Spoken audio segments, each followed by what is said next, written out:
Hi guys, welcome back to my YouTube channel, and today I will talk about research ethics. And the point that I will discuss in these videos are: the first is principles of research ethics, the second is examples of unethical practices in educational research, and the third is examples of ethical practices in educational research, and the last is about informed consent and informed consent form in research. First, I will talk about principles in research ethics. There are 4 basic principles in research ethics. The first is autonomy, the second is beneficence, the third is non-maleficence, and the last is justice. And I will explain one by one of the principles. The first is autonomy. Autonomy is participants should consent to participate in the studies, and those who cannot give their consents, such as children, people who diminish abilities, and prisoners, need to be protected. If they do not wish to participate, nobody should force them otherwise. And the second is beneficence. Beneficence is the researchers minimize risk and maximize the possible benefits. And the third is non-maleficence. Non-maleficence is the researchers do not harm the participants. And the last is justice.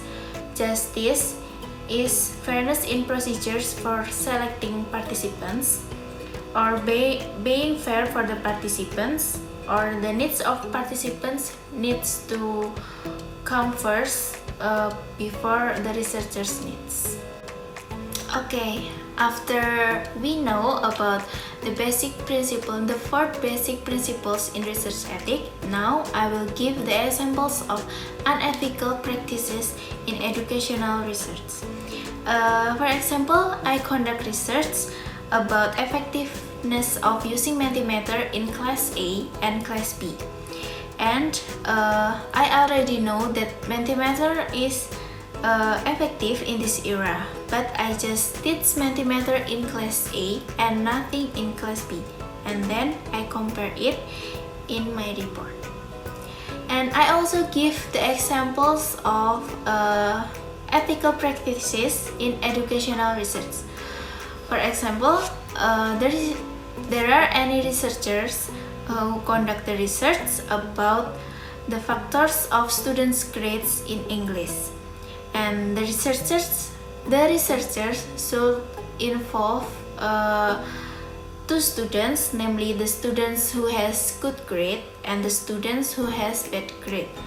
And if the researchers just involve the good one and the bad one knows it, it will be harm the participants who has bad grade in English.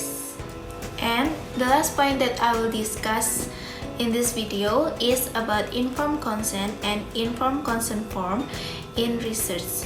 Maybe this last point is not really familiar for those of you who doesn't come from educational field.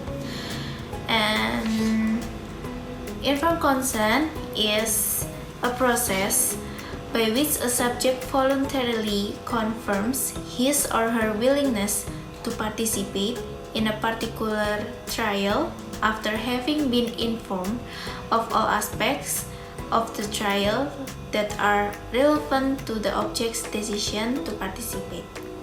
And for informed consent form are those that participants sign before they engage in research. This form acknowledges that participants' rights will be protected during data collection.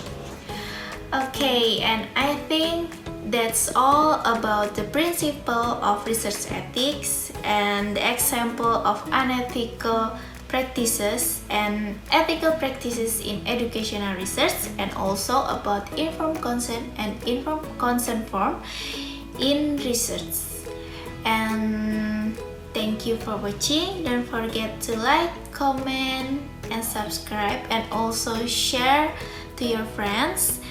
And see you on the next video. Bye.